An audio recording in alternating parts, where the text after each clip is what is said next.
आत्ता फक्त आपण भिंतीचा आधार घेऊन किंवा एखादा पिल्लर असेल किंवा एखादा खांब असेल त्या ठिकाणी 3 मिनिटाचा त्याचा आधार घेऊन वर्कआउट करणार आहोत. ठीक आहे, 3 मिनिटाचा. सुरुवात करतोय. हात घ्यायचं आणि क्रॉस घ्यायचा पाय.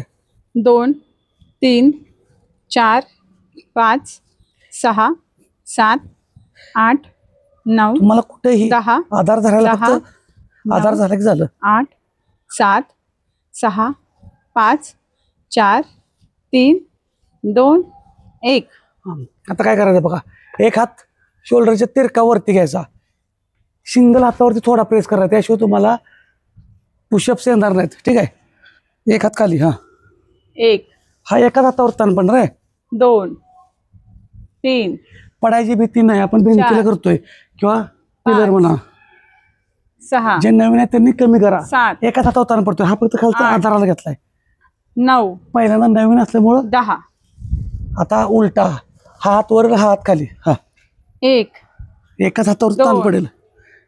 3 नवीन आहे सेट, 4 त्यामुळे 5 किंवा 6 किंवा 7. 5 6 7 8 आणि ज्यांना रेग्युलर व्यायाम चालू आहे त्यांनी 10 करा.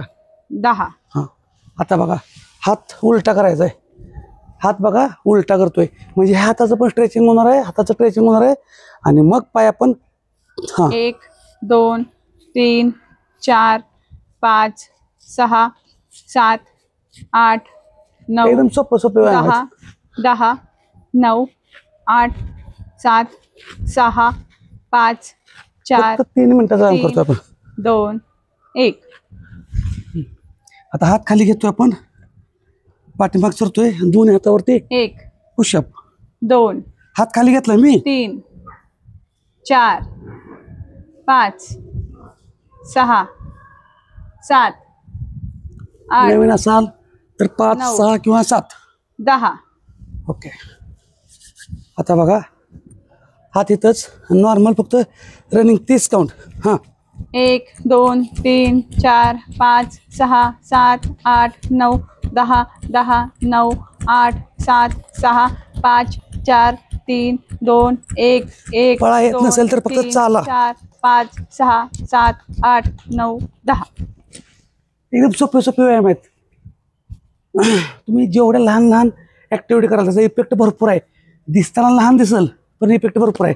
जसं थेंबा थेंबानं तळस असतं तसं हालचाली न केल्यामुळं थोड्या थोड्या प्रमाणात, म्हणजे थेंबे थेंबे फॅट साचे, हे लक्षात ठेवा. ठीक आहे. पाय तिरका करतो. 1 2 3 तिरका करतो. 4 5 6 7 8 9 10. ऑपोजिट. 1 एकदम रुजून गेले पाय. 3 3 मिनिटं झाले, शेवटचा सेट पूर्ण करूया. 5 6 7 8 9 10. तर अशा पद्धतीनं व्यायामाला कारण सांगायची नाहीत. कुठेही कधीही केव्हाही आपण व्यायाम करू शकतो. त्यामुळे डोक्यात घेऊ नका की व्यायामाला जिमच पाहिजे, साहित्यच पाहिजे. हे काही लागत नाही. आणि अशाच माहितीसाठी फॉलो करा.